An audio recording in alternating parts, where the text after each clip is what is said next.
So Mufti Mahmoud Ashraf Usmani rahmatullahi alayhi, he mentions one statement here. He doesn't mention the hadith where he mentioned this from, but he says, दुनिया में हर चीज़ का फैसला नहीं होता, बाज़ चीज़ों का फैसला आखिरत में होगा. That everything is not decided in the dunya, because this dunya is darul amal, it's not necessarily darul hisab. Sometimes Allah subhanahu wa ta'ala rewards a person for his good deeds in this dunya because of his good deeds, and sometimes because of your evil deeds Allah subhanahu wa ta'ala causes punishment, difficulty and hardship. For example, Silatul Rahim, a person is good to his ties, and from the ties, the relationship, the most important is the parents. So you're good to your parents, Allah subhanahu wa ta'ala give you khair and barakah in this dunya.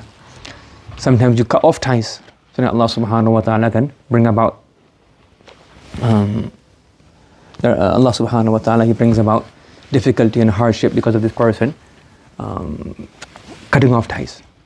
So dunya, sometimes you get reward and you get punishment for the action you have done, and sometimes it's left to the hereafter. So that simple statement, it answers many of the questions. We see dhulm in the dunya, oppression, hardship, difficulty. So why is it not been accepted? Because this dunya is not darul jaza.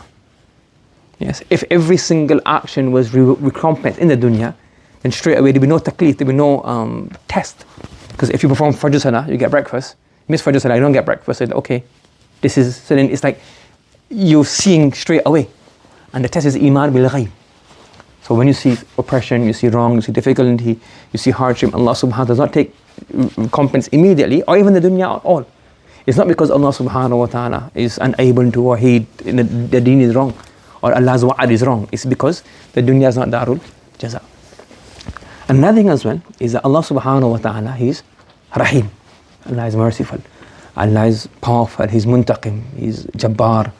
And Jabbar can have two meanings. One meaning is very powerful and is mighty. But Allah subhanahu wa ta'ala uses these words. The way it applies to Allah subhanahu wa ta'ala and the way it applies to us is different. So for example, let's say for example, if I see somebody bleeding, somebody's been murdered, some child crying, then we all become like frustrated, we all become emotional, we can't control ourselves, we have to go out of our way to do something. We can't just disconnect from that. So obviously these are not probably the exact words for Allah subhanahu wa ta'ala, but just to understand ourselves. Yes? So immediately we have to come into action. And Allah subhanahu wa ta'ala, His rahmah is, He will do what is good for this person. And let me give, obviously, example is not to show similarity, but just to get idea. Let's say, for example, I'm a carpenter. So I'm cutting the wood. Now, I can simply see that the benefit of me cutting this wood, making it into 3 pieces, drilling a hole in it, putting the screw through it, putting the glue on it, putting it in the sun to bake in the hot sun so that it gets dried up, putting the paint on it. And now, obviously, the wood doesn't have emotions or feelings, but I am doing what is best for the wood. And now the wood is going to become a desk. I made the desk not that good, but if a carpenter made the desk, it'd be really good. Yes? He's just simply doing what is good. Now, if that wood experiences pain, that wood is boiling in the hot sun, is getting drilled, is getting screwed, it's like, no. In the end, you'll see what the best result is for you. So, not similar, but now we understand that concept. Allah subhanahu wa ta'ala has decreed something. So Allah has decreed that for our person, he's very, very good. And I want to get him to level 100 in Jannah. Yes? So Allah's decree, Allah's rahmah on this person is level 100. He makes dua, he's done good deeds. So Allah says, I'm taking him to level 150. Yes?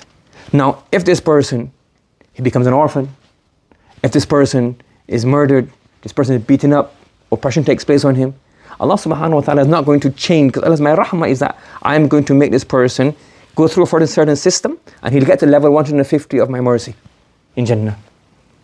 The things in between is not going to, it doesn't, how as a human being we get all frustrated. This is my child, my son, my friend, something wrong has happened to him. It's like, no, I'll get 150.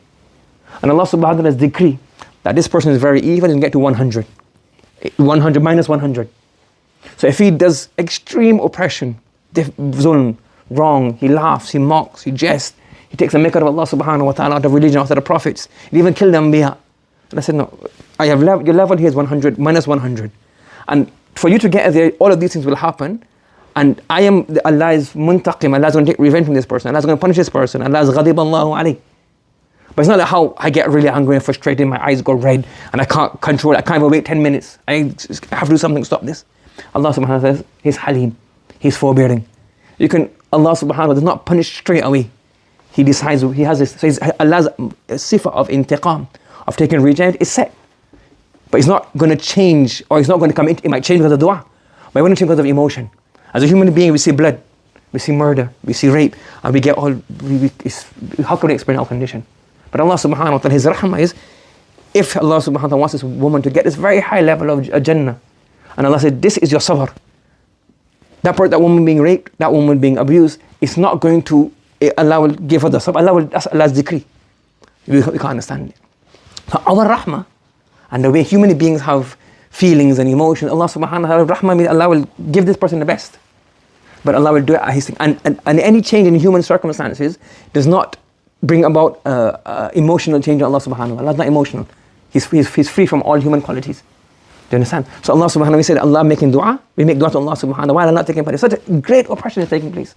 Why is Allah, if He wanted to, He could open up the earth and sink everybody inside. But one action is not going to bring Allah's emotion. Allah says, I can't take it anymore, but I will destroy this person. Allah says, no, His adhab is set on this day, His punishment is set on this day, or maybe He's not set, I sing here, maybe His azab is not set in the dunya. His azab is set for the hereafter. Yes? إِنَّمَا يُؤَخِّرُهُمْ لِيَوْمٍ تَشْخَصُ فِيهِ الْأَبْصَارُ. Some people, Allah delay them until the day when there's no turning back. And when your eyes will open up, you say, wow, what have I done? Do you understand? So that question is like, why do you know? So we as human beings, we get emotional. This is wrong. Why is nothing happening? But that's saying, no, this rahmah, you're making dua is being accepted, and khair is being destined for these people, and shar is being destined for the oppressors. And all happen, no amount of flowing of blood, no amount of intestines coming out of somebody's kidneys, nothing is going to influence Allah subhanahu wa ta'ala in that manner. What will happen? The dua, the rahmah is all set. And Allah will, according to dua, according to a'mal, will happen is fixed. Do you understand? That's why we don't lose hope in Allah subhanahu wa ta'ala, and we don't have doubt. We know from yaqeen that this is Allah's decree, Allah's taqdeer, the way Allah works. So our job is to make dua to Allah subhanahu wa ta'ala. As much as possible, whatever asbab we have in the dunya, we adopt those asbab, and then after that we do sabr. And we understand that Allah subhanahu wa ta'ala, He's hakim and He's wise. Whatever He decrees is best for us in the long term, even if we can't perceive it in the dunya. The Prophet sallallahu alayhi wa sallam said, the day of Qiyamah, those people who went through sabr, I went through difficulty, they will say, I wish I could do more sabr. How much sabr? That I will be tortured to such that my skin is cut with razors and knives and scissors. So I could do sabr on that and get the ajr that's going to be in the hereafter. So we have to, obviously we're in the dunya, so we ask for afiyah, for ourselves, for our brothers, our sisters, but at the same time, we make dua, we do whatever we can, then we leave everything to Allah subhanahu wa ta'ala. May Allah subhanahu wa ta'ala give us ability to act upon this, subhanallah wa bihamdih.